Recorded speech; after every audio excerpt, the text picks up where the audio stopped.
Sim. Compreendo, concordava a interlocutora, tímida e desapontada. Nesse momento, Sidônio abeirou-se do grupo e fez-se visível para Dona Isaura, hipnotizada pelos perseguidores, e a médium registrou-lhe a presença com alguma dificuldade, exclamando: "Vejo Sidônio, nosso devotado amigo espiritual." O verboso obsessor, que de maneira alguma percebia a nossa vizinhança, em virtude do baixo padrão emocional em que se mantinha, zombou: "Franco, nada disso. A senhora nada a vê. É pura ilusão. Abandone o vício mental para furtar-se a maiores desequilíbrios." Sidônio voltou algo triste e informou sem rebuços: "Desde o instante em que Isaura se projetou na zona sombria do ciúme, tem a matéria mental em posição difícil e não se acha em condições de compreender-me. Mas, poderemos socorrê-la de outro modo." Em volitação rápida, no que foi seguido por mim, encontrou o marido da medianeira numa reunião instrutiva, junto de vários amigos espirituais, e recomendou-lhe tomar o corpo físico sem perda de tempo, a fim de auxiliar a esposa em dificuldade. O irmão Silva não hesitou. Em breve, regressava à câmara conjugal, reapossando-se do veículo denso. O corpo da senhora, ao lado dele, arfava em reiteradas contorções. Acorrentado a indizível pesadelo. Dócil à influenciação de Sidônio, procurou despertá-la, sacudindo-lhe o busto, delicadamente. Isaura, em copioso pranto, retornou ao campo carnal sem detença, abrindo os olhos assustadiços. "Oh! Como sou infeliz!" bradou, angustiada. "Estou sozinha." Sidônio, quase incorporado ao marido complacente e bondoso, levava-o a falar, construtivamente: "Lembra-te, querida, de nossa fé e de quanto temos recebido de nossos amados benfeitores espirituais." "Nada disso," retrucou, irritada. "Como assim?" tornou ele, paciente. "Não temos sido tão amparados." "Através de tua própria mediunidade?" "Nunca. Nunca," protestou a pobre senhora traço. "Tudo é uma farsa. As mensagens que recebo são pura atividade de minha imaginação. Tudo é expressão de mim mesma." "Mas ouve, Isaura," aduziu o esposo, sorrindo, "jamais foste mentirosa. Já sei. Caíste nas malhas dos nossos infelizes irmãos que te conduzem ao purgatório do ciúme terrível, mas Jesus nos auxiliará no oportuno reajustamento." Nesse momento, Sidônio voltou-se para mim e lembrou: "Penso, André, que já assististe à fase culminante da lição. E esta conversa agora seguirá até muito longe. Com o milagroso concurso das horas, pacificaremos a mente da servidora respeitável, mas exclusivista e invigilante. Volta ao teu círculo de trabalho e guarda o ensinamento desta noite." Profundamente tocado pelo que vira, agradeci e afastei-me. 17. Assistência fraternal. No segundo dia de serviço espiritual definitivo, na tarefa de socorro a Margarida, nossa movimentação aureolava-se de sublime entusiasmo no santuário doméstico, que novamente se revestia das doces claridades da paz. A casa transformou-se. Desde a véspera, Saldanha e Leôncio eram os primeiros a pedir instruções de trabalho. Teimavam em dizer que os adversários do bem voltariam à carga. Conheciam a crueldade dos ex-companheiros e, porque muitos apaniguados de Gregório viriam fiscalizar a normalidade do processo alienatório da esposa de Gabriel, Gúbio começou por traçar expressivas fronteiras, ao redor da casa, mantidas dali em diante sob a responsabilidade dos colaboradores que Sidônio nos cedera por gentileza. Enquanto aprestávamos a defensiva, o jovem casal louvava a alegria que lhes retornara aos corações. Margarida sentia-se leve, bem disposta, e rendia graças ao Eterno pelo milagre com que fora contemplada. O esposo formulava 1000 promessas de trabalho espiritual, com o júbilo do neófito embriagado de sublime esperança. De nosso lado, porém, as responsabilidades passaram a crescer. Atendendo às determinações de Gúbio, Saldanha dirigiu-se ao interior da casa e trouxe, por influência indireta, velha cerva encanada, que espanou móveis, bruniu adornos e abriu as janelas, dando passagem a vastas correntes de ar fresco. O prédio como que se reconciliava com a harmonia. As medidas referentes à limpeza prosseguiam adiantadas, quando vozes ásperas se fizeram ouvir, partidas da via pública. Elementos da falange gregoriana gritavam por Saldanha, que compareceu, junto de nós, desapontado e algo aflito.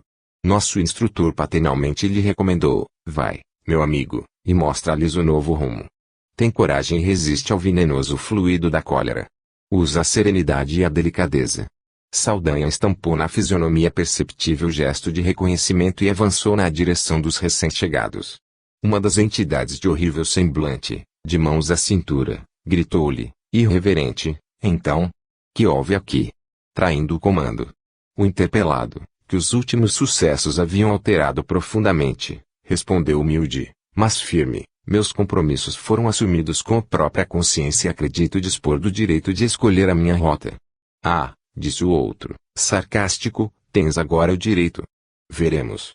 E tentando insinuar-se de maneira direta, clamou, deixa-me entrar. Não posso, esclareceu o ex-perseguidor traço. A casa segue noutra direção. O interlocutor lançou-lhe um olhar de revolta insofreável e indagou estentórico, onde tens a cabeça? No lugar próprio. Não temes, porventura, as consequências do gesto impensado? Nada tenho de que penitenciar-me. O visitante fez carantonha de irritação extrema e aduziu, Gregório saberá. E retirou-se acompanhado pelos demais.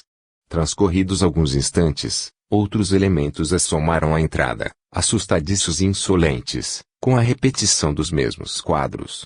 Em breve, cenas diversas passaram a desdobrar-se. Gubbio colocou sinais luminosos nas janelas, indicando a nova posição daquele abrigo doméstico, opondo-se às manchas de sombra que provinham dali, e, naturalmente atraídos por eles, espíritos sofredores e perseguidos, mas bem intencionados, apareceram em grande número.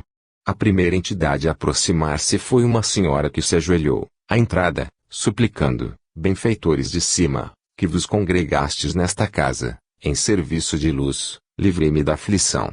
Piedade. Piedade. O nosso instrutor atendeu-a, imediatamente, permitindo-lhe a passagem. E, no pátio ao lado, contou em pranto que se mantinha, há muito tempo, num edifício próximo, segregada por verdugos impassíveis que lhe exploravam antigas disposições mórbidas para o vício. Achava-se, porém, cansada do erro e suspirava por mudança benéfica. Penitenciava-se. Pretendia outra vida, outro rumo. Implorava asilo e socorro. O orientador consolou-a, bondoso, e prometeu-lhe amparo. Logo após, surgiram dois velhos, rogando pousada.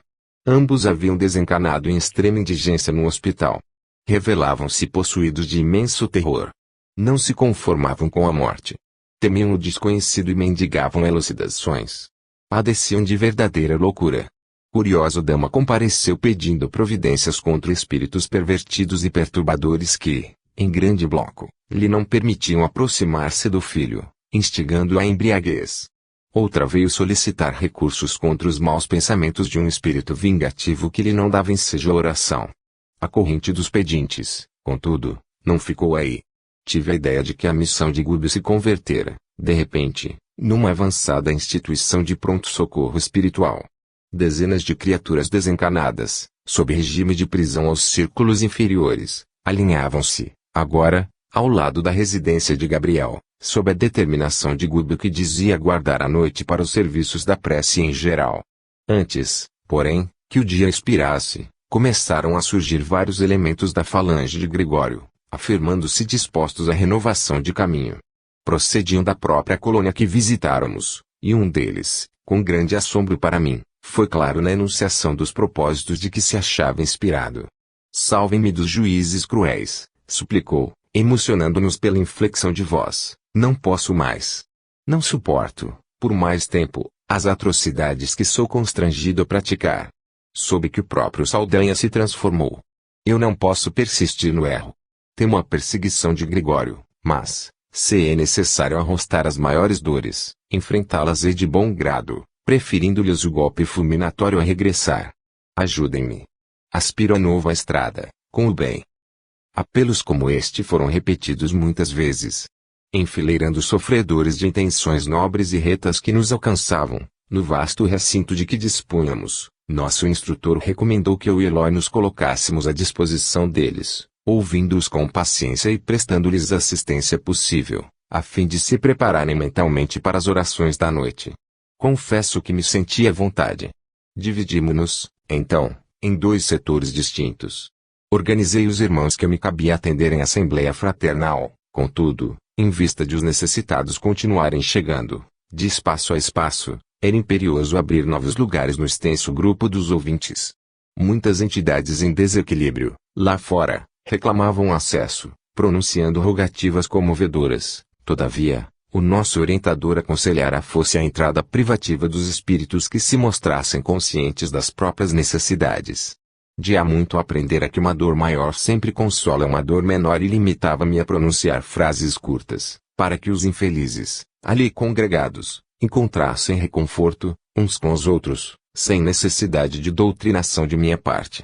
Conduzindo-me desse modo, pedi uma das irmãs presentes, em deploráveis condições perispiríticas, expor-nos, por gentileza, a experiência de que fora objeto.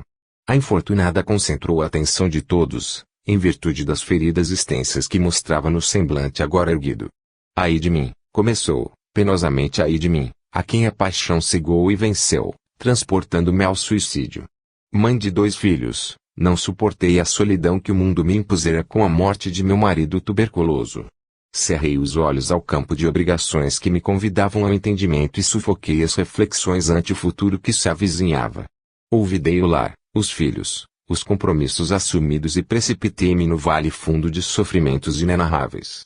Há 15 anos, precisamente, vagueio sem pouso, a feição da ave imprevidente que aniquilasse o ninho. Leviana que fui. Quando me vi só e aparentemente desamparada, entreguei meus pobres filhos a parentes caridosos e sorvi, louca, o veneno que me desintegraria o corpo menosprezado. Supunha reencontrar o esposo querido ou chafurdar-me no abismo da inexistência. Todavia, nenhuma realização nem outra me surpreenderam o coração. Despertei sob denso nevoeiro de lama e cinza e debalde clamei socorro, a face dos padecimentos que me asfixiavam. Coberta de chagas, qual se o tóxico letal me atingisse os mais finos tecidos da alma, gritei sem destino certo. A essa altura, porque a emotividade lhe interceptasse a voz, interferi, perguntando, de modo a fixar o ensinamento, e não conseguiu retornar ao santuário doméstico. Ah! Sim. Fui até lá, informou a interpelada tentando dominar-se traço, mas, para acentuar minha angústia, o toque de meu carinho nos filhos amados, que confiara aos parentes próximos, provocava-lhes aflição e enfermidade. As irradiações de minha dor lhes alcançavam os corpos tenros, envenenando-lhes a carne delicada, através da respiração. Quando compreendi que a minha presença lhes inoculava pavoroso vírus fluídico, deles fugi aterrada. É preferível suportar o castigo de minha própria consciência isolada e sem rumo que infligir-lhes sofrimentos sem causa. Experimentei medo e horror de mim mesma. Desde então, perambulo sem consolo e sem norte. É por isto que venho até aqui implorando alívio e segurança. Estou cansada e vencida. Convença-se de que receberá os recursos que pleiteia, por intermédio da prece, esclareci, prometendo-lhe a colaboração eficiente de Gúbio. A pobrezinha sentou-se, mais calma, e reparando que um dos irmãos presentes buscava salientar-se, no intuito de relatar-nos a experiência de que era vítima, roguei atenção, em torno das palavras que pronunciaria. Fitei-o, vigilante, e notei-lhe o singular brilho dos olhos. Parecia alucinado, abatido. Com expressão típica da loucura cronicificada, falou, aflito, permite-me indagar? Perfeitamente, respondi surpreso. Que é o pensamento? Não aguardava a pergunta que me era desfechada, mas, centralizando minha capacidade receptiva, no propósito de responder com acerto, elucidei como pude. O pensamento é, sem dúvida, força criadora de nossa própria alma aí, por isso mesmo, e a continuação de nós mesmos. Através dele, atuamos no meio em que vivemos e agimos, estabelecendo o padrão de nossa influência, no bem ou no mal. Ah, fez o estranho cavalheiro, um tanto atormentado. A explicação significa que as nossas ideias exteriorizadas criam imagens, tão vivas quanto desejamos. Indiscutivelmente. Que fazer, então, para destruir nossas próprias obras, quando interferimos, erroneamente, na vida mental dos outros? Auxilie-nos a apreciar seu caso, contando-nos alguma coisa de sua experiência, pedi com interesse fraternal. O interlocutor, provavelmente tocado pelo tom de minha solicitação afetuosa, expôs a perturbação que lhe vagava no íntimo, com frases incisivas, quentes de sinceridade e dor. Fui homem de letras, mas nunca me interessei pelo lado sério da vida. Cultivava o xiste malicioso e com ele o gosto da volúpia, estendendo minhas criações à mocidade de meus dias. Não consegui posição de evidência, nos galarins da fama, entretanto, mais que eu poderia imaginar, impressionei, destrutivamente, muitas mentalidades juvenis, arrastando-as a perigosos pensamentos. Depois do meu decesso, sou incessantemente procurado pelas vítimas de minhas insinuações sutis, que me não deixam em paz, e, enquanto isto ocorre, outras entidades me buscam, formulando ordens e propostas referentes a ações indignas que não posso aceitar. Compreendi que me achava em ligação, desde a existência terrestre, com enorme quadrilha de espíritos perversos e galhofeiros que me tomavam por aparelho invigilante de suas manifestações indesejáveis. No fundo, eu mantinha por mim mesmo, no próprio espírito, suficiente material de leviandade e malícia, que eles exploraram largamente, adicionando aos meus erros os erros maiores que intentariam debalde praticar, sem meu concurso ativo. Acontece, porém, que abrindo meus olhos à verdade, na esfera em que hoje respiramos, em vão busco adaptar-me a processos mais nobres de vida. Quando não sou atribulado por mulheres e homens que se afirmam prejudicados pelas ideias que lhes infundem, na romagem carnal, certas formas estranhas me apoquentam o mundo interior, como se vivessem incrustadas à minha própria imaginação. Assemelham-se a personalidades autônomas, se bem que sejam visíveis tão somente aos meus olhos. Falam, gesticulam, acusam-me e riem-se de mim. Reconheço-as sem dificuldade. São imagens vivas de tudo que meu pensamento e minha mão de escritor criaram para anestesiar a dignidade de meus semelhantes. Investem contra mim, apupam e me vergastam meu brio, como se fossem filhos rebelados contra um pai criminoso. Tenho vivido ao léu, qual alienado mental que ninguém compreende. Como entender, porém, os pesadelos que me possuem? Somos o domicílio vivo dos pensamentos que geramos ou as nossas ideias que são pontos de apoio e manifestação dos espíritos bons ou maus que sintonizam conosco. Havia nos ouvintes significativa expectação, não obstante a calma reinante.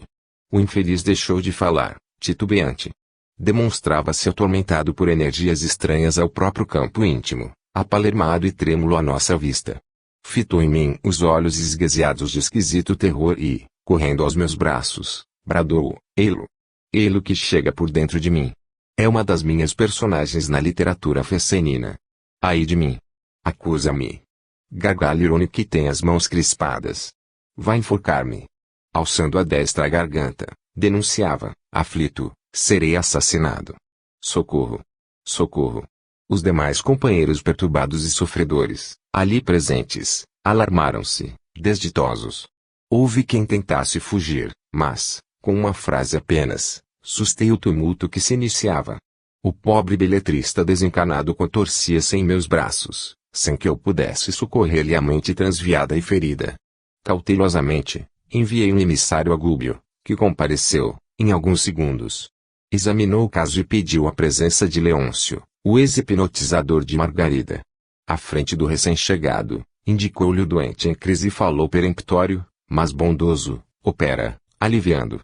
Eu, falou o convertido, semi-apalermado, merecerei a graça de transmitir alívio. Gúbio, no entanto, obtemperou, sem hesitar: serviço construtivo e atividade destrutiva constituem problema de direção. A corrente líquida, devastadora, que derruba e mata, pode sustentar uma usina de força edificante. Em verdade, meu amigo, todos somos devedores, enquanto nos situamos nas linhas do mal. É imperioso reconhecer, contudo, que o bem é a nossa porta redentora. O maior criminoso pode abreviar longos anos de pena, entregando-se ao resgate próprio, através do serviço benéfico aos semelhantes. Dissipando-lhe as dúvidas, acentuou com inflexão de ternura: começa hoje, aqui e agora, com Cristo.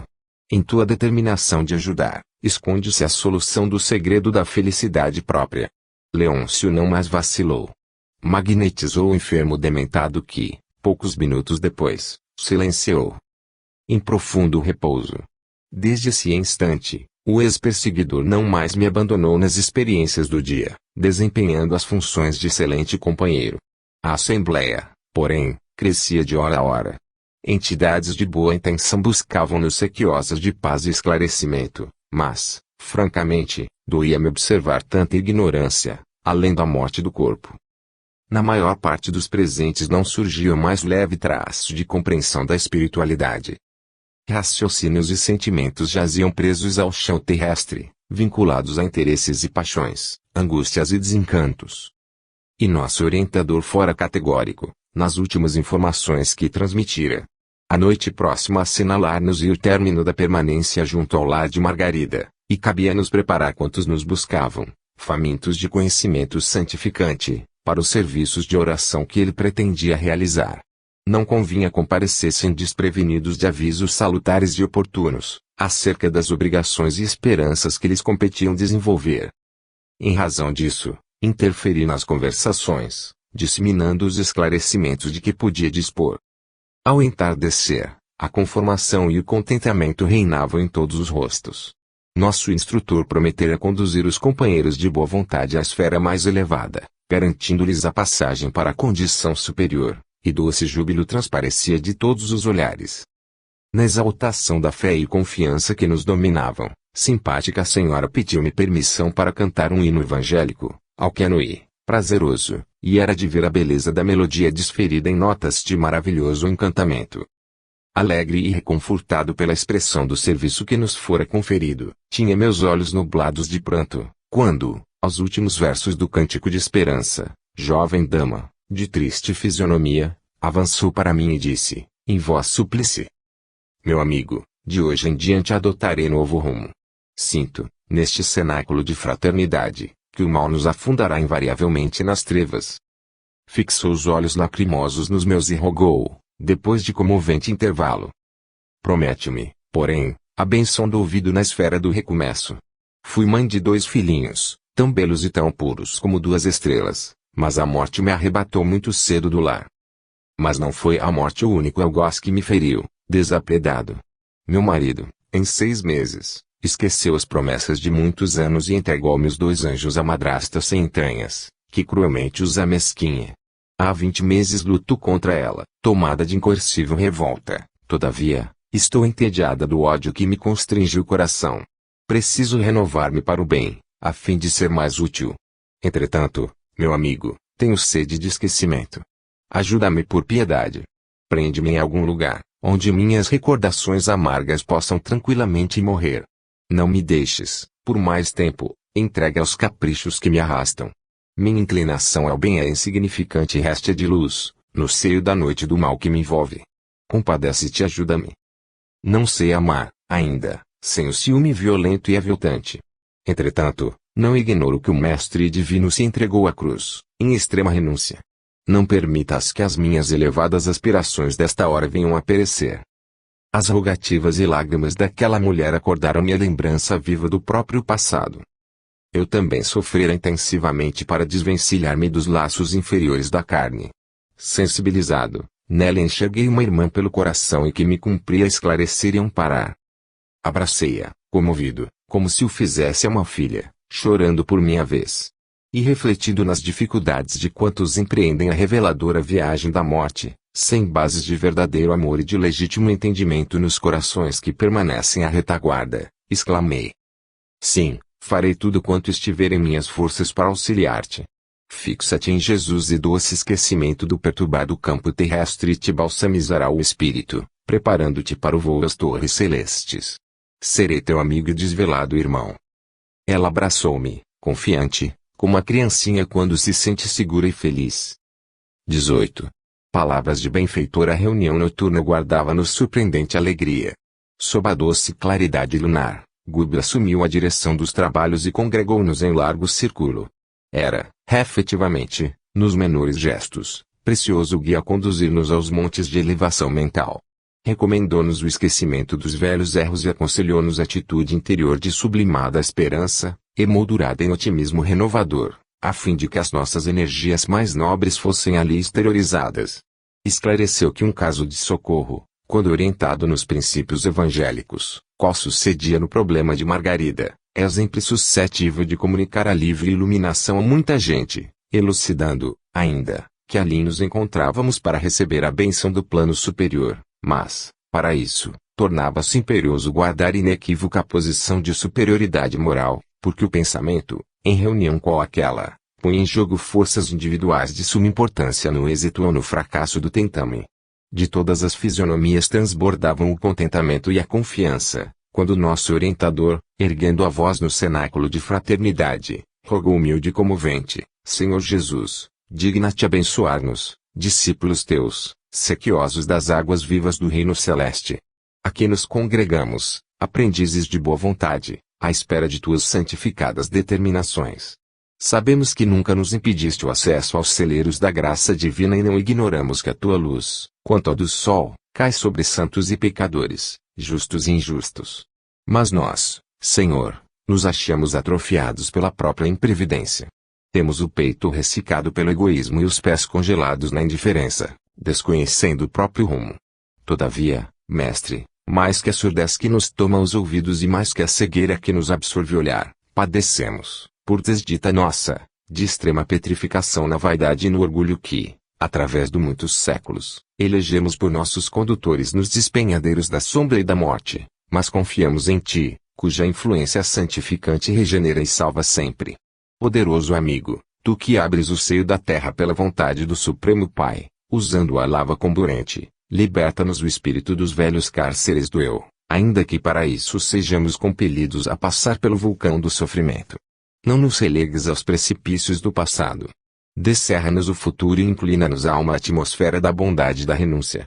Dentro da extensa noite que improvisamos para nós mesmos, pelo abuso dos benefícios que nos emprestaste, possuímos tão somente a lanterna bruxuleante da boa vontade, que a ventania das paixões pode apagar de um momento para outro. Ó Senhor! Livra-nos do mal que amontoamos no santuário de nossa própria alma. Abre-nos, por piedade, o caminho salvador que nos laça dignos de Tua compaixão divina. Revela-nos Tua vontade soberana e misericordiosa, a fim de que, executando-a, possamos alcançar, um dia, a glória da ressurreição verdadeira. Distanciados, agora, do corpo de carne, não nos deixes cadaverizados no egoísmo e na discórdia. Envia-nos, magnânimo, os mensageiros de Tua bondade infinita, para que possamos abandonar o sepulcro de nossas antigas ilusões. Nesse momento, as lágrimas serenas do orientador, em prece, receberam resposta celestial, porque verdadeira chuva de raios diamantinos começou a jorrar do alto sobre ele, como se força misteriosa e invisível lhe houvesse libertado divina torrente de claridade em nosso favor. Calara-se-lhe a voz, mas o quadro sublime arrancava-nos pranto de emotividade indefinível. Não havia um só dos circunstantes sem o toque visível, no rosto, daquele êxtase bendito que nos assomava, de assalto, ao coração. O instrutor parecia vacilante, embora o halo radioso que lhe cobria gloriosamente a cabeça a veneranda. Chamou-me num sopro e informou: André, dirige os trabalhos da reunião, enquanto devo fornecer recursos à materialização de nossa benfeitora Matilde. Vejo-a ao nosso lado, esclarecendo haver chegado a noite longamente esperada por seu coração materno. Antes do reencontro com Gregório, em companhia de bem-aventuradas entidades que assistem, pretende ela visitar-nos, de maneira tangível, encorajando quantos a que hoje se candidatam ao serviço preparatório de ingresso em círculos superiores. Tremi, perante a ordem, mas não hesitei. Tomei-lhe o lugar, sem detença, enquanto o sábio mentor se recolhia a 2 passos de nós, em profunda meditação. Reparamos, em silêncio, que luz brilhante e doce passou a se lhe irradiar do peito, do semblante e das mãos, em ondas sucessivas, semelhando-se à matéria estelar, tenuíssima, porque as irradiações pairavam em torno, como que formando singulares paradas nos movimentos que lhe eram característicos. Em breves instantes, aquela massa suave e luminescente adquiria contornos definidos, dando-nos ideia de que manipuladores invisíveis lhe infundiam plena vida humana. Mais alguns instantes e Matilde surgiu diante de nós, venerável e bela. O fenômeno da materialização de uma entidade sublimada ali se fizera prodigioso aos nossos olhos, em processo quase análogo ao que se verifica nos círculos carnais. Ante a benfeitora, diversas mulheres presentes prosternaram-se, dominadas de incoercível emoção, atitude natural que não nos surpreendeu, porque, efetivamente, nos sentíamos em contacto direto com um anjo glorioso, em forma de mulher. A abnegada protetora endereçou à assembleia um gesto de bênção e falou em voz pausada e emocionante, depois de ligeira saudação: meus amigos, todos aguardais a hora feliz de abençoado retorno à esfera do recomeço, Entretanto, a dádiva do vaso de carne é a inapreciável bênção divina. Não busqueis a reencarnação tão somente pela ânsia de ouvido, nos sonhos do mundo que as tentações do campo inferior podem transformar em pesadelo. A vida que conhecemos, até agora, é contínuo processo de aperfeiçoamento. Não basta desejar. É imprescindível orientar o desejo na direção do bem infinito. Fez ligeira pausa e, talvez respondendo à arguição mental de muitos, prosseguiu. Não julgueis seja eu excepcional emissária do reino da luz. Sou humilde servidora, sem outro crédito perante o eterno doador que não seja o da boa vontade. Meus pés jazem ainda marcados pelo pretérito obscuro e meu coração ainda guarda cicatrizes recentes e profundas de experiências amargosas, que os dias incessantes, até agora, não conseguiram apagar. Não me confirais, portanto, nomes e títulos que não possuo. Sou simplesmente vossa irmã de luta, interessada em acordar-vos para a sublimidade do futuro. Nosso coração é um templo que o Senhor edificou, a fim de habitar conosco para sempre. Gloriosas sementes de divindade esperam-nos a harmonia e o ajustamento interiores para desabrocharem, dentro de nós mesmos, arrebatando-nos as esferas resplandecentes. A aquisição das virtudes iluminativas, no entanto, não constitui serviço instantâneo da alma, suscetível de efetuar-se de momento para outro. Somos, cada qual de nós, um imã de elevada potência ou um centro de vida inteligente, atraindo forças que se harmonizam com as nossas e delas constituindo nosso domicílio espiritual. A criatura, encarnada ou desencarnada, onde estiver, respira entre os raios de vida superior ou inferior que emite, ao redor dos próprios passos, tal qual a aranha que se confunde nos fios escuros que produz ou da andorinha que corta os altos seus com as próprias asas. Todos nós exteriorizamos energias, com as quais nos revestimos, e que nos definem muito mais que as palavras. De que vos valeria o retorno à oficina da carne, sem conhecimento das obrigações que nos competem, ante a justiça divina? Que nos adiantaria o temporário esquecimento do passado, sem nos integrarmos na responsabilidade, a maior força capaz de nos socorrer nos círculos de matéria densa que se traduz em tendência nobre a persistir conosco? A volta à vestimenta física é uma bênção que poderemos conseguir à custa de generosas intercessões, quando nos faleçam méritos para obtê-la, no instante oportuno, por nós mesmos, tanto quanto é possível conseguir trabalho digno na esfera da crosta, movimentando amigos que nos conduzam aos objetivos disputados. No entanto, qual ocorre a muitos encarnados que se localizam em respeitáveis quadros de serviço, tão só para usarem direitos que nada fizeram pelos merecer, com flagrante abuso das leis que nos regem as ações, muitas almas procuram o santuário da carne, formulando precipitadas promessas, e nele penetram agravando os próprios débitos. Tímidas, levianas ou inconsequentes, aproveitam o estágio bendito na região da neblina, para repetirem as mesmas faltas de outra época, com absoluta perda do tempo, que é patrimônio do Senhor. Nesse momento, dentro de breve intervalo que imprimiu a locução edificante e piedosa, Matilde estendeu-nos as mãos que despediam raios de intensa luz e exclamou, maternal: rogais o regresso à sombra protetora da carne, no propósito de desfazer os sinais desagradáveis que vos marcam a veste espiritual. Contudo, já armazenastes suficiente força para esquecer os males que vos foram causados na crosta da terra. Reconheceis os vossos erros, a ponto de aceitar a necessária retificação. Fortalecestes o ânimo, a fim de examinar as necessidades que vos são peculiares, sem aflições alucinatórias. Aprendestes a servir com o Cordeiro Divino, até ao sacrifício pessoal na cruz da incompreensão humana, anulando na própria alma as zonas viciadas de sintonia com os poderes das trevas. Já auxiliastes os companheiros de caminho evolutivo e salvador com a intensidade e a eficiência que vos justifiquem a rogativa de colaboração intercessora. Que boas obras já efetuastes a fim de rogardes novos recursos do céu? Com quem contais para vencer nas experiências porvindouras? Acreditais, porventura, que o lavrador recolherá sem plantar? Armazenastes bastante serenidade e entendimento no coração, de modo a não vos intoxiardes amanhã, no plano físico, sob o bombardeio sutil dos raios pardos da cólera, da inveja ou do ciúme nefasto. Permaneceis convencidos de que ninguém se aquecerá ao sol divino, sem abrir o próprio coração às correntes da luz eterna? Ignorais, acaso, que é preciso igualmente trabalhar para que se mereça a bênção de um templo carnal na terra? Que amigos beneficiastes para pedir-lhes a ternura e o sacrifício da paternidade e da maternidade no mundo, em vosso favor. Não vos iludais. Somente as criaturas primitivas, nos círculos selvagens da natureza, conhecem, por agora, a semi-inconsciência do viver, por se abeirarem ainda dos reinos inferiores.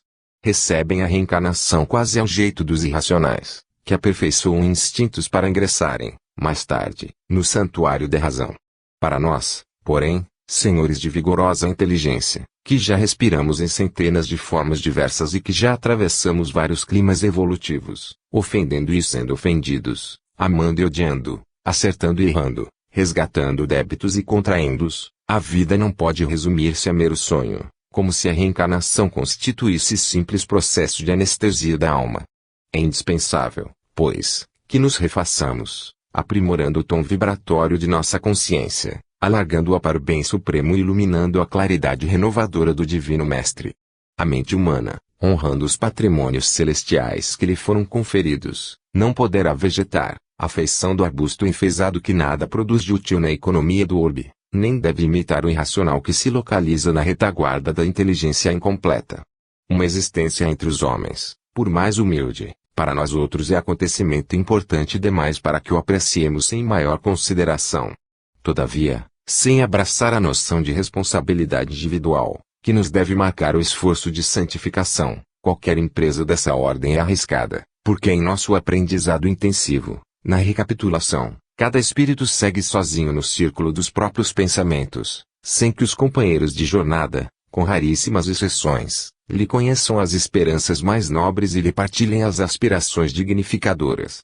Cada criatura encarnada permanece só, no reino de si mesma, e faz-se indispensável muita fé e suficiente coragem para marcharmos vitoriosamente, sob o invisível madeiro redentor que nos aperfeiçoa a vida, até o calvário da suprema ressurreição. Nesse instante, Matilde fez mais longa pausa na locução com que nos enriquecia aquela hora de sabedoria e luz e acercou-se de Gúbio, prostrado e palidíssimo. Afagou-o, bondosa, com palavras de agradecimento e, em seguida, como se desejasse quebrar a feição de solenidade que a sua presença nos imprimira à reunião, dirigiu-se, com acento carinhoso, aos ouvintes, rogando-lhes que se pronunciassem acerca dos projetos acalentados para o futuro. Vozes de gratidão elevaram-se, comovidas. Um cavalheiro de olhos fulgurantes destacou-se e foi claro na consulta. Grande benfeitora, disse, gravemente fui duplamente homicida, na derradeira romagem terrestre. Respirei muitos anos no corpo carnal, como se fora a pessoa mais tranquila do mundo, não obstante trazer a consciência tisnada de remorso e as mãos enodoadas de sangue humano. Ludibriei quantos me cercavam, através da máscara da hipocrisia. Atravessando os umbrais do túmulo, atormentado de acerbas reminiscências, supus que tremendas acusações me esperariam. Semelhante expectativa aliviava-me, de algum modo, porque o criminoso, perseguido pelo remorso, encontra verdadeiro socorro nas humilhações que o espezinham. Contudo, não encontrei senão o desprezo, com aviltamento de mim próprio. Minhas vítimas distanciaram-se de mim, desculparam-me e esqueceram-me. Vejo-me, todavia, acicatado por forças punitivas que nunca poderei descrever com as minúcias desejáveis. Há um tribunal invisível em minha consciência e debalde procuro fugir aos sítios em que menoscabei as obrigações de respeito ao próximo. Abafando os soluços, rematou, comovente, como iniciar o esforço de minha restauração. Tão imensa tristeza perpassava naquela voz humilde, que nos sentíamos todos tocados nas fibras mais íntimas. Matilde, contudo, respondeu, sem titubear, outros irmãos, não longe de nós, suportando a carga das mesmas culpas, peregrinam, desditosos, entre o pesadelo e a aflição inomináveis. Abre teu coração para eles. Começarás ajudando-os a enxergar a senda regenerativa, alimentando-os com esperanças e ideais novos e atraindo-os ao trabalho de sublimação, pelo esforço, na constante aplicação do bem. Sofrer-lhes-ás as injúrias, os remorques, as incompreensões, mas descobrirás um meio de rampará-los com eficiência e brandura. Depois de semelhante sementeira, principiarás a recolher as bênçãos de paz e de luz, porquanto, o espírito que ensina com amor, embora delituoso e imperfeito, acaba aprendendo as mais difíceis lições da responsabilidade que adquire, transmitindo a outros revelações salvadoras que lhe não pertencem. Realizado esse serviço nobilitante, retomarás, então, mais tarde, o corpo físico, recapitulando os ensinamentos que gravaste na mente interessada em renovar-se. Reencontrarás, daí em diante, 1000 motivos para a cólera violenta, e a tentação de eliminar adversários, prostrando-os a golpe mortal, visitar-te-á com frequência o coração. Se souberes, porém, e, sobretudo, se quiseres vencer os próprios impulsos destrutivos, quando te encontrares em plena e abençoada luta na esfera do recomeço, plantando amor e paz, luz e aperfeiçoamento, ao redor dos teus pés, então terás demonstrado o aproveitamento real e efetivo das dádivas recebidas e revelar-te-ás preparado para maior ascensão. Antes que a emissária pudesse imprimir novo brilho ao ensinamento, chorosa mulher recorreu-lhe ao conselho, exclamando, humilhada: grande mensageira do bem, confesso aqui minhas faltas diante de todos e peço-te roteiro salvador. Enquanto encarnada, nunca fui punida pelos meus excessos no abuso dos sentidos. Possuí um lar que não honrei, um esposo que depressa esqueci e filhos que afastei, deliberadamente, de meu convívio, para gozar, a saciedade, os prazeres que a mocidade me oferecia. Meu transviamento moral não foi conhecido na comunidade em que vivi, mas a morte apodreceu a máscara que me ocultava aos alheios olhos e passei a experimentar horrível pavor de mim mesma. Que farei por retornar à paz? Como traduzir o arrependimento que me enche a alma de infinita amargura? Matilde fitou-a, compungidamente, e observou: milhares de seres, despojados da roupagem fisiológica, estertoram a zona próxima, sob o guante cruel das paixões a que se algemaram, invigilantes. Poderás encetar o reajustamento de tuas energias, dedicando-te, nos círculos próximos, ao levantamento dos sofredores de boa vontade. Com esquecimento de ti mesma, arrebatarás muitos espíritos, cadaverizados no abuso, aos pântanos de dor em que se debatem. Plantarás na mente deles novos princípios e novas luzes, consolando-os e transformando-os, a caminho da harmonia divina, reconquistando, por tua vez, o direito de regresso ao campo bendito da carne. Reconduzida, então, à abençoada escola terrestre, receberás, talvez, a prova terrível da beleza física, a fim de que o contacto com as tentações da própria natureza inferior te retempere o aço do caráter, se conseguires manter fidelidade suprema ao amor santificante. Esta é a lei, minha filha. Para que nos reergamos com segurança, depois da queda ao precipício, é imprescindível auxiliar quantos se projetaram nele, consolidando, ante as dores alheias, a noção da responsabilidade que nos deve presidir as ações por vindouras, de modo que a reencarnação não se converta em novo mergulho no egoísmo. O único recurso de fugirmos definitivamente ao mal é o apoio constante no bem infinito. A benfeitora imprimiu ligeira interrupção ao verbo generoso, espraiou o olhar na assembleia que a ouvia, expectante, e concluiu, e que nenhum de nós admite o acesso fácil aos tesouros eternos, tão só porque atualmente nos vejamos libertos das cadeias beneméritas do corpo de carne. O Senhor criou leis imperecíveis e perfeitas para que não alcancemos o reino da divina luz, ao sabor do acaso, e espírito algum trairá os imperativos sábios do esforço e do tempo. Quem pretende a colheita de felicidade no século vindouro, comece desde agora a sementeira de amor e paz. Nesse momento, entregou-se Matilde à maior parada e, enquanto parecia meditar, em prece, de seu tórax iluminado nasciam, espontâneas e brilhantes, ondas sucessivas de maravilhosa luz. 19. Precioso entendimento. Certo, acreditando haver transmitido a nós outros os ensinamentos que podíamos receber, a nobre mensageira recomendou a Eloy trouxesse Margarida àquele plenário amoroso, deixando perceber que pretendia consolidar-lhe o equilíbrio e fortalecer-lhe a resistência. Transcorridos alguns minutos, a esposa de Gabriel, que se convertera em objeto de nossas melhores atenções naqueles dias, desligada do envoltório denso, compareceu no cenáculo. Mostrava passo vacilante e estranho alinhamento no olhar, revelando a semi-inconsciência em que se demorava. Ao que me pareceu, a luz reinante não lhe afetou o olhar. Caracterizava-se, naquela hora, pelos movimentos impulsivos, caminhando, em nosso meio, qual se fora sonâmbula vulgar. Maquinalmente se asilou nos braços maternos que Matilde lhe oferecia e, tão depressa se acolheu no regaço da benfeitora que envolvia em doce ternura, reagiu, favoravelmente, contemplando-nos, então, assustadiça. Parecia acordar, pouco a pouco. A protetora, interessada em despertar-lhe alguns centros importantes da vida mental, começou a aplicar-lhe passes ao longo do cérebro, operações que não pude compreender tão bem quanto desejava.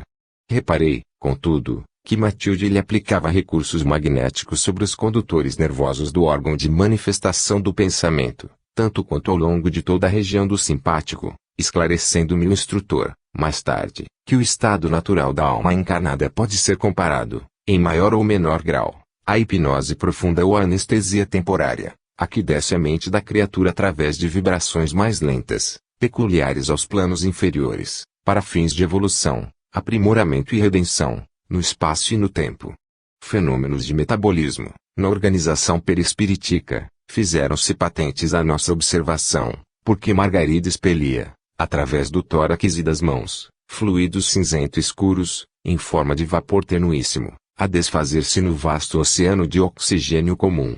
Logo após semelhante operação de limpeza, as zonas do sistema endocrínico emitiam radiações diamantinas, figurando-se uma constelação de caprichosos contornos a brilhar nas sombras do perispírito, até ali opaco e vulgar. Do peito de Matilde ondas luminosas partiam ininterruptas e tudo nos fazia crer que a tutelada de Gubbio se achava, naquela hora, num banho autêntico de essências divinas.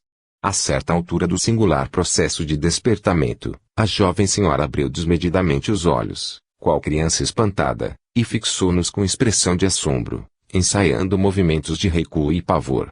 Mas, em se voltando para o semblante doce e iluminado da benfeitora, aquietou-se, brandamente, como que magnetizada por indefinível amor.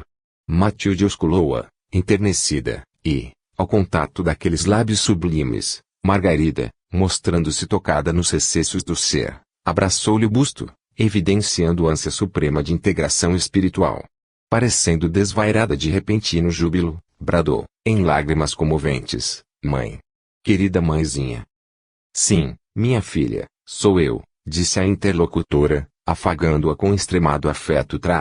O amor jamais desaparece. A união das almas vence o tempo e a morte. "Por que me abandonaste?" inquiriu a esposa de Gabriel, colando-se-lhe ao coração, num transporte de inexprimível ventura. "Nunca te esqueci", elucidou a benfeitora, acolhendo-a com mais intensa ternura. "O paz da neblina carnal muitas vezes parece distanciar-nos uns dos outros, entretanto, sombra alguma conseguirá separar-nos. Nossas aspirações e esperanças se confundem, quais pontos de luz, nas trevas da separação, assim como as estrelas se assemelham a balizas brilhantes no nevoeiro noturno, recordando-nos o infinito e a eternidade." Ao som caricioso daquelas palavras, a ex-obsidiada parecia acordar cada vez mais largamente em nosso plano. De olhos ansiosos, fixos na protetora, como que magnetizada por incomensurável afeto, ponderou, entre lágrimas: "Mãezinha querida, estou cansada e infeliz, quando a boa luta apenas começa?" perguntou Matilde, sorrindo. "Sinto-me cercada de inimigos sem entranhas. Devo ser atormentada dia e noite. Noto invencível antagonismo entre meus sentimentos e a realidade humana. O próprio matrimônio, em que eu depositava os mais caros sonhos, não me foi senão escuro livro de desenganos cruéis. Trago meu coração extenuado e oprimido. Frustração e ruína espiritual seguem-me de perto. Por isto, sou um fardo pesado ao esposo dedicado e digno de melhor sorte." Soluços violentos impediram-na de continuar. A veneranda emissária enxugou meu pranto e falou: "Bondosa Margarida, viver no corpo terrestre, entendendo os deveres divinos que nos cabem, não é tão fácil, ante a glória infinita que em companhia dele podemos recolher. Todos possuímos culposo pretérito a redimir. É imperioso reconhecer, todavia, que, se a experiência humana pode ser doloroso curso de renunciação pessoal, é também abençoada a escola em que o espírito de boa vontade pode alcançar culminâncias. Para isto, no entanto, é indispensável se abra o coração ao clima interior da bondade e do entendimento. Somos diamantes brutos, revestidos pelo duro cascalho de nossas milenárias imperfeições, localizados pela magnanimidade do Senhor na ourivesaria da terra. A dor, o obstáculo e o conflito são bem-aventuradas ferramentas de melhoria, funcionando em nosso favor. Que dizer da pedra preciosa que fugisse às mãos do lapidário, do barro que repelisse a influência do oleiro? Modifica as mais íntimas disposições, com referência aos adversários. O inimigo nem sempre é uma consciência agindo deliberadamente no mal. Na maioria das vezes, atende à incompreensão quanto qualquer de nós, procede em determinada linha de pensamento, porque se acredita em roteiro infalível aos próprios olhos, nos lances do trabalho a que se empenhou nos círculos da vida, enfrenta, qual ocorre a nós mesmos, problemas de visão que só o tempo, aliado ao esforço pessoal na execução do bem, conseguirá decidir. O batráquio e a ave caracterizam-se por impulsos diferentes, não obstante filhos do mesmo mundo. É necessário, Margarida, sabermos utilizar o inimigo, nele situando nossa lição benfeitora.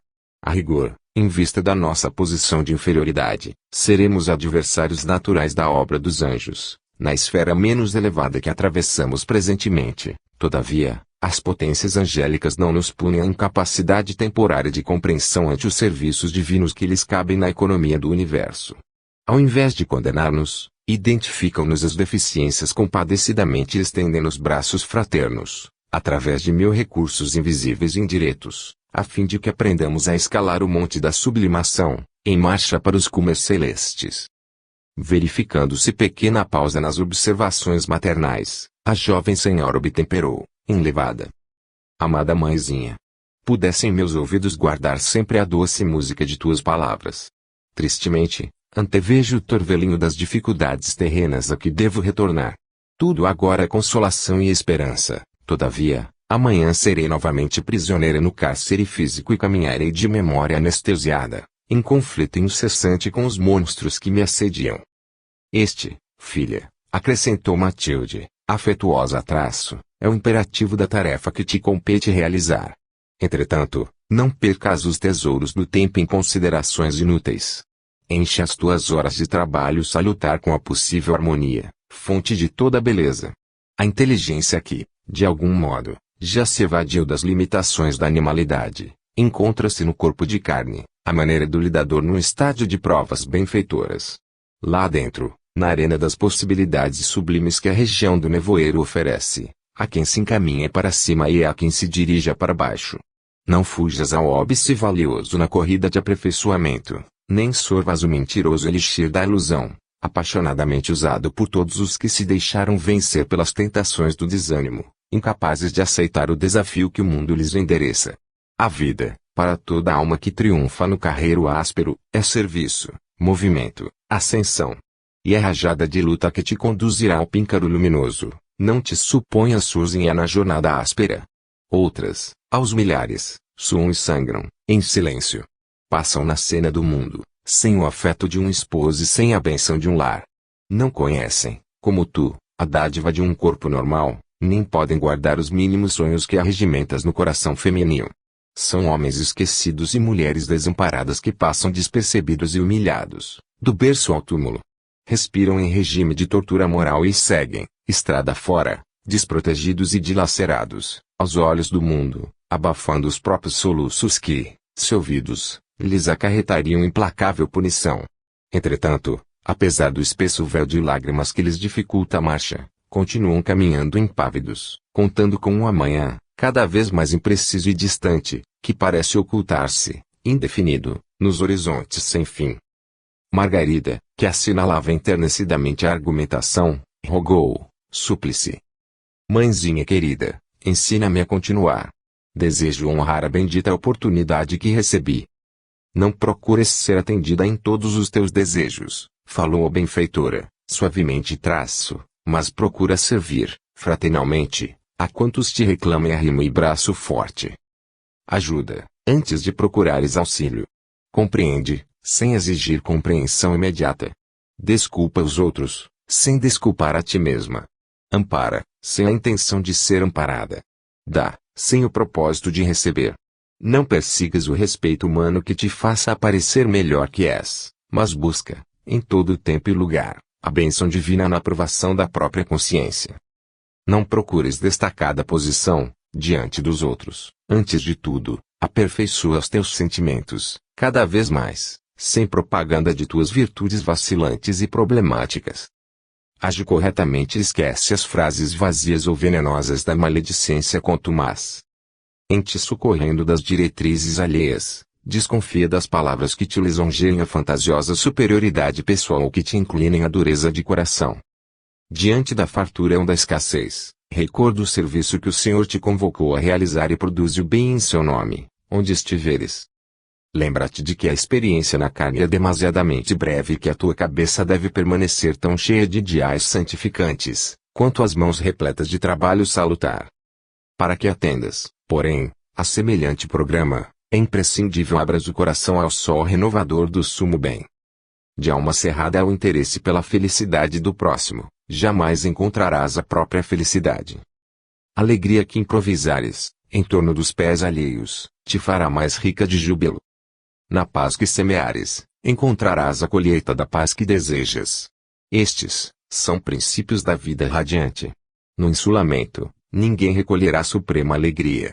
Para a sabedoria divina, tão infortunado é o pastor que perdeu o rebanho, quanto a ovelha que perdeu o pastor. A desistência de ajudar é tão escura quanto o relaxamento de extraviar-se. O egoísmo conseguirá criar um oásis, mas nunca edificará um continente. É indispensável, Margarida, aprenderes a sair de ti mesma, auscultando a necessidade e a dor daqueles que te cercam. Nesse ínterim, calou-se a voz da protetora e, sentindo-se banhada na infinita luz daqueles momentos inesquecíveis, a esposa de Gabriel indagou, embriagada de ventura: ó Deus, Pai misericordioso, a que devo atribuir a graça inovidável desta hora? Matilde, pretendendo talvez imprimir ampla familiaridade à cena a que assistíamos, levantou-se, abraçada à filha espiritual, e, caminhando ao nosso encontro, apresentou-nos a ela, por particulares amigos. Confraternizadora palestra estabeleceu-se, extinguindo-se a onda de lágrimas que nos visitava, indistintamente, ante a conversação comovedora e inesquecível. Chegou, entretanto, o momento em que a benfeitora se revelou interessada em despedir-se. Antes, porém, cravou o olhar muito lúcido na ex-obsidiada e falou-lhe, resoluta: Margarida, agora que retens, tanto quanto possível, regular consciência de ti mesma em nossa esfera de ação, ouve o apelo que te endereçamos. Não suponhas que te visito pelo simples prazer de consolar-te, o que seria talvez induzir-te ao caminho da despreocupação irresponsável que nunca nos dirige à verdadeira paz. A finalidade divina há de ser, em tudo, a alma de nossa ação. O lavrador que amanha o solo e o socorre com irrigação confortadora, algo espera da sementeira que lhe reclame o esforço diário. O amparo do alto, direto ou indireto, reservado ou ostensivo, não é apenas mera exibição de poder celestial. Os moradores dos círculos mais elevados não se arriscariam a descer, sem objetivos de ordem superior, ao domicílio da mente encarnada, assim como os artistas da inteligência não se animariam a movimentar espetáculos de cultura intelectual, sem fins educativos, junto aos irmãos de raciocínios e sentimentos ainda rudimentares ou inferiores. O tempo é valioso, minha filha, e não podemos menoscabá-lo, sem grave prejuízo para nós mesmos.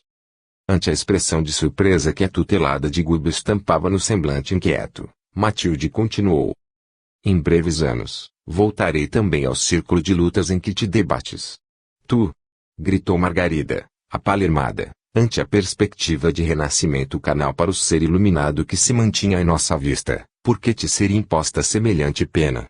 Não te guardes em tamanha incompreensão da lei do trabalho, ajuntou a mensageira, sorrindo o traço. A reencarnação nem sempre é simples processo regenerativo, embora, na maioria das vezes, constitua recurso corretivo de espíritos renitentes na desordem e no crime.